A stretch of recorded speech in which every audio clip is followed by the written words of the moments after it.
رب العزت نے اس آیت کریمہ میں جو ہمیں حکم دیا، جو ہمیں بتلایا، اس کو سمجھنے کی توفیق عطا فرمائے۔ جیسا کہ پچھلے جمعہ میں تخلیق انسان کے موضوع پر بیان ہوا تھا، اور آج انسان کو گناہوں سے کیسے بچنا ہے، انسان گناہوں سے کیسے محفوظ رہ سکتا ہے، انسان گناہوں سے دور کیسے ہو سکتا ہے، تو اس موضوع پر آج کا بیان ہے کہ دنیا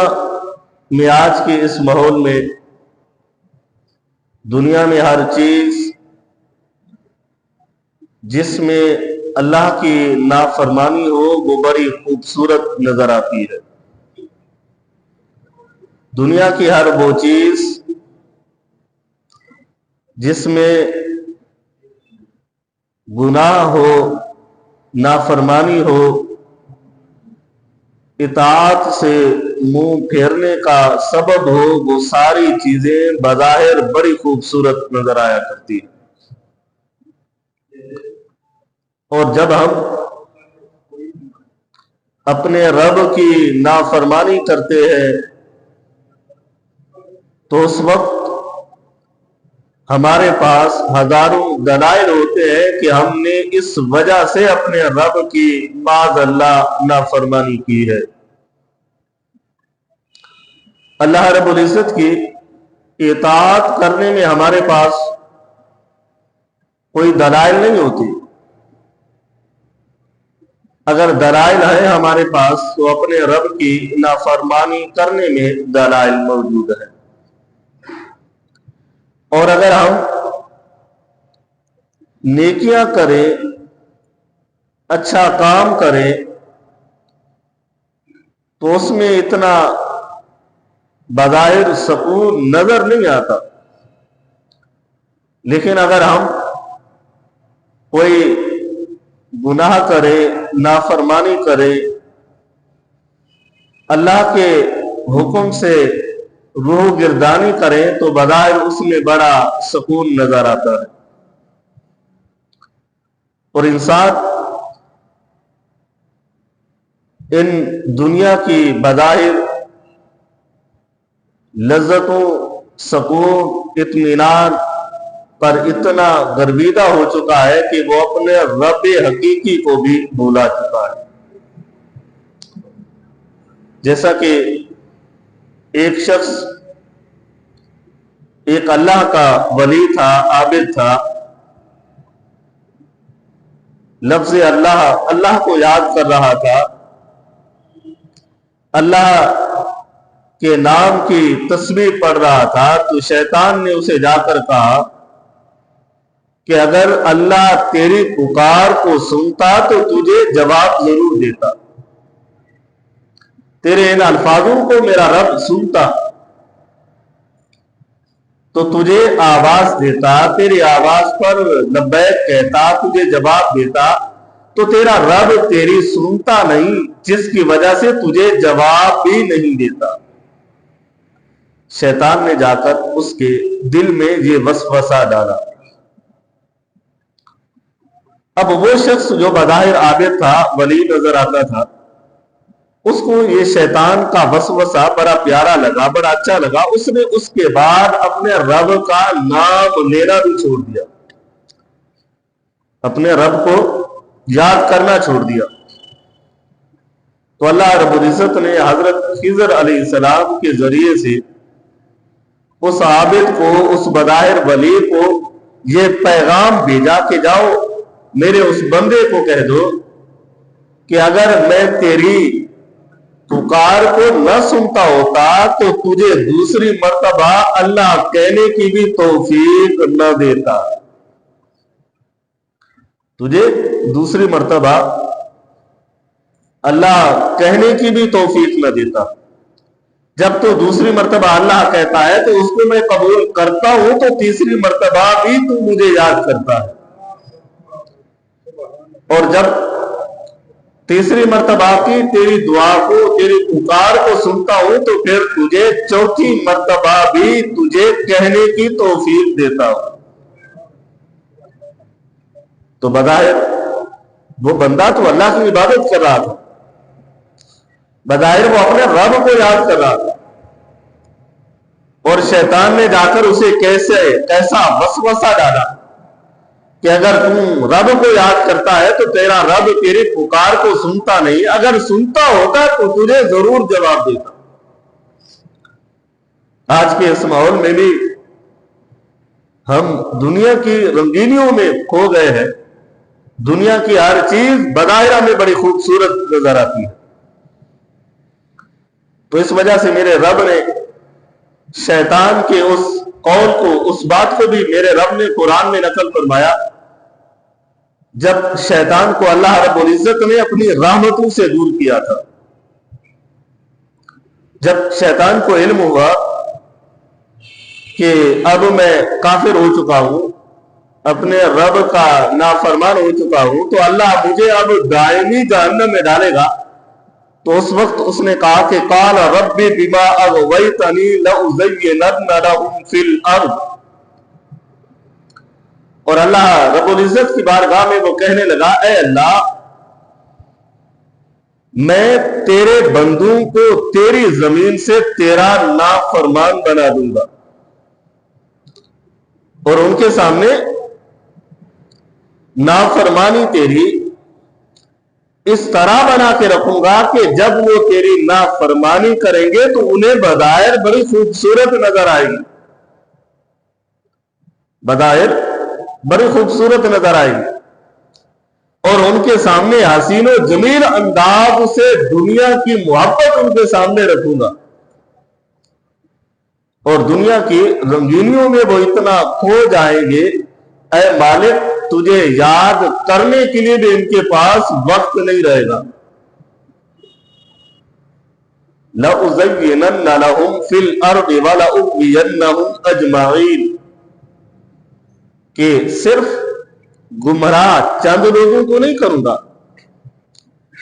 روح زمین میں جتنے بھی لوگ ہوں گے سب کو تیرا نافرمان بنا کے رکھ دوں گا۔ اور شیطان نے بظاہر وہ انداز دکھایا کہ میں کس طرح سے تیرے بندوں کو تیرا نافرمان بناؤں گا، لَأُزَيِّنَنَّ لَهُمْ فِي الْأَرْضِ، کہ انہیں نافرمان ایسا بناؤں گا کہ گناہ میں، تیری نافرمانی میں بھی انہیں لذتیں مہیا کر دوں گا۔ تیری بظاہر نافرمانی کر رہے ہوں گے، اب ہم جب بھی دیکھیں جو بھی اللہ معاف فرمائے نماز نہیں پڑھتا، اس کے نماز نہ پڑھنے پر ہزاروں دلائل کو دے سکتا ہے، اور جو نیک کام نہیں کرتا تو نیکی کے کام نہ کرنے پر ہزاروں دلائل دے سکتا ہے،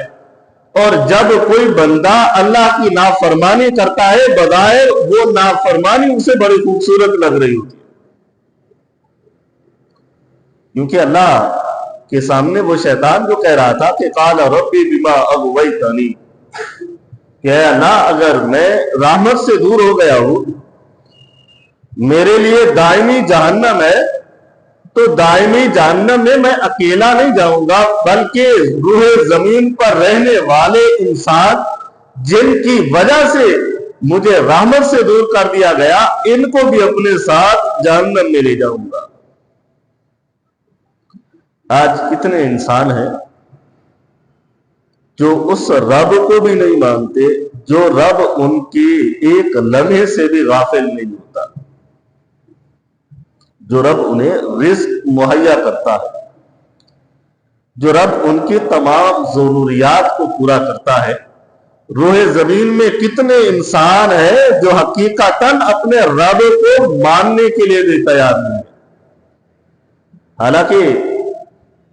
جب ان کی روح زمین سے آنے سے پہلے ہر انسان کی روح اللہ کی یاد میں مہو رہا کرتی تھی،